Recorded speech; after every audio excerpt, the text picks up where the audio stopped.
Buenas noches, mi nombre es María Laura Giraldo Castaño y vengo a presentar el punto 1, el de los ejercicios de presupuesto, que sería: la tabla presenta el valor de demanda de escritorio utilizando el método de punto medio, calcula la elasticidad de precio de la demanda, cuánto sube el precio de 7 a 11.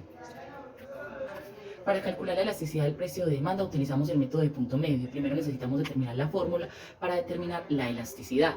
En el próximo cuadro demostraré cuáles serían las fórmulas.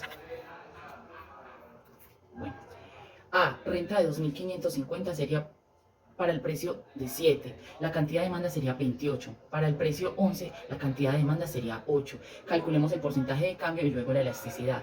B, la renta de 3.770, para el precio 7, la cantidad de demanda sería 36. Para el precio 11, la cantidad de demanda sería 16. Calculamos los porcentajes de cambio y luego la elasticidad. Realizando los cálculos detallados, obtendremos los valores específicos para cada caso. A, renta de 2.550, el porcentaje de cambio en la cantidad de demanda sería 71.43%. El porcentaje de cambio en el precio sería 57.14%. Y la elasticidad del precio de demanda sería 1.24.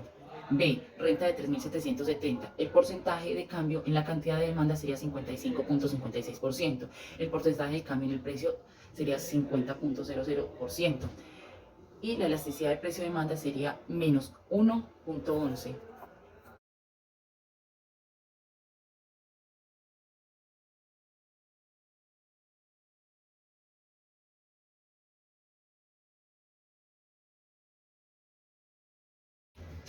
Buenas noches, mi nombre es Andrea Rodríguez. Hoy con mi equipo vengo pues a exponer sobre el punto 2, junto con mi compañera Jessica, con otra compañera.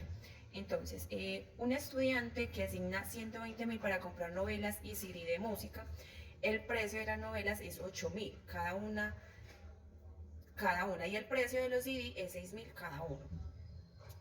Entonces nos está pidiendo que dibujemos unas líneas, ¿cierto? Entonces primero vamos a hablar del punto A. Dice, dibuje su línea de presupuesto L. ¿Sí? La línea de presupuesto representa las diferentes combinaciones de dos bienes que un consumidor puede comprar a determinados precios y un ingreso dado. B. Dibuje en el mismo plano una línea de presupuesto L que muestre lo que sucede cuando el precio de un CD sube a 10.000.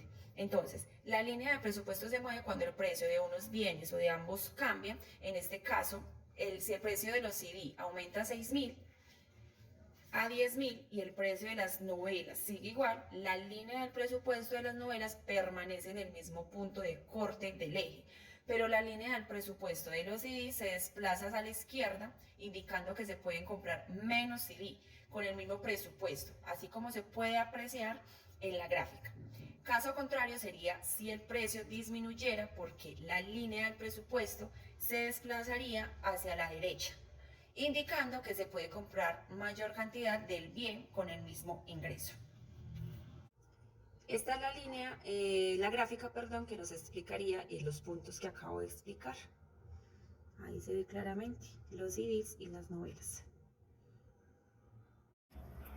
Hola, mi nombre es Jessica Brena Pérez y voy a exponer la solución del inciso C del punto número 2, que dice: dibuje en el mismo plano una línea de presupuesto que muestre lo que sucede cuando el precio de un CD sube a 10.000 y el ingreso sube a 240.000.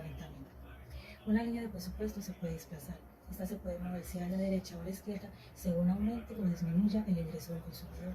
Un aumento en el ingreso desplaza la línea de presupuesto hacia la derecha, indicando que puede comprar una mayor cantidad de cada uno de los bienes. Caso contrario, cuando el ingreso disminuye, este desplaza la línea de presupuesto hacia la izquierda, indicando que ya no puede adquirir la misma cantidad de ninguno de los dos bienes. Como podemos ver en este punto, el ingreso aumentó de 120.000 a 240.000.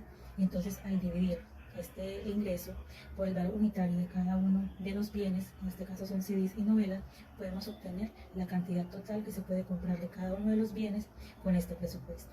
Tal como lo podemos ver representado en la gráfica, la cual está identificada con la L3 de color verde. En la parte superior podemos ver la cantidad de novelas que se pudieron comprar con este presupuesto de 240.000, y en la parte inferior la cantidad de CDs, que son 24, que se pueden comprar con este presupuesto. Para este punto podemos concluir que las líneas de presupuesto ofrecen una representación visual de cómo los precios de los bienes y el ingreso del consumidor influyen en las opciones de compra. Cuando el precio de los CDs aumenta de 6.000 a 10.000, la línea del presupuesto de los CDs se desplaza hacia la izquierda, indicando una reducción en la cantidad que se puede comprar con el mismo presupuesto. Por lo contrario, un aumento en el ingreso a 240.000 desplazó la línea de presupuesto hacia la derecha, permitiendo que el consumidor pudiera adquirir más unidades tanto de novelas como de CDs. Estas representaciones gráficas proporcionan una comprensión clara de cómo los cambios en los precios y en el ingreso afectan las decisiones de compra del consumidor. Buenas noches, profe. Mi nombre es Sara Gómez y a mí me tocó el punto número 3 de la actividad. Bueno, voy a empezar con el numeral 1, que es como el gráfico de bienes sustitutivos. Este gráfico lo realicé en Word y este sería como su dibujo. Ahora voy a dar la explicación que dice. Estos bienes satisfacen un tipo de necesidad parecido y por lo tanto pueden ser sustituidos por el individuo en su consumo en función de su nivel de precio. Por lo tanto, las líneas serán rectas y tienen una pendiente constante. Ahora bien, supongamos que para Sara la margarina y la mantequilla son sustitutivos, pero cuando el precio de la mantequilla aumenta, es probable que Sara busque alternativas más económicas como la margarina. Del mismo modo, si el precio de la margarina aumenta, es más probable que Sara opte por comprar mantequilla en su lugar. Pero también se da el caso de los bienes sustitutivos perfectos, que es por ejemplo cuando ambos bienes representan el mismo valor y como lo dije anteriormente, toma la forma de una línea recta. Entonces, vamos a dar pues acá como un ejemplo.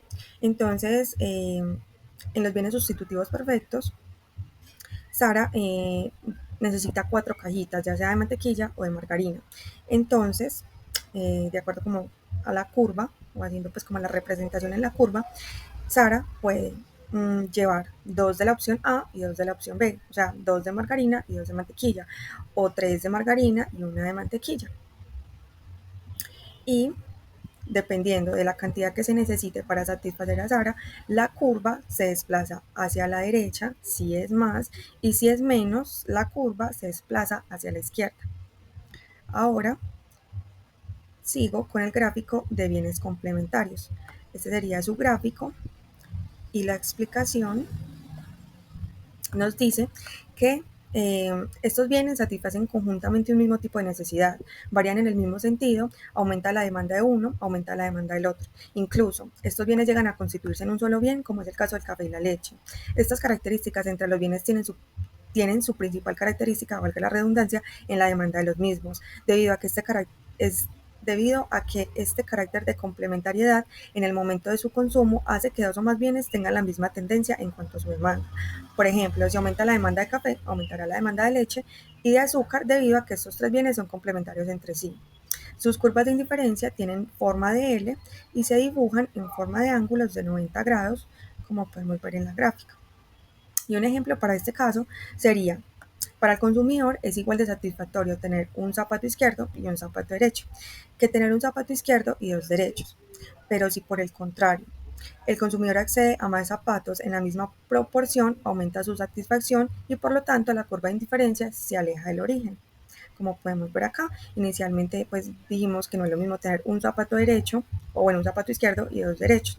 Entonces si ya el consumidor accede como a tener la misma proporción, ahí es donde nos dice que se aleja pues como, qué pena profe que se me va a descargar el computador.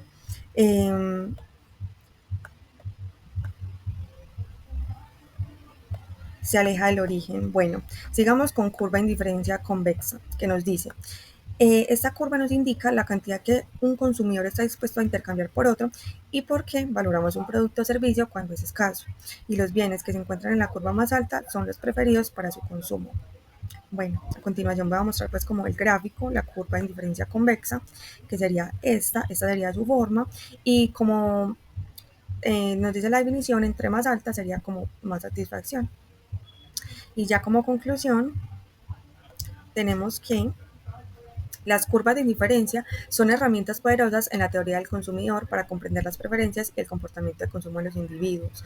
Al trazar estas curvas podemos visualizar cómo los consumidores están dispuestos a intercambiar cantidades de diferentes bienes para mantener su nivel de satisfacción constante.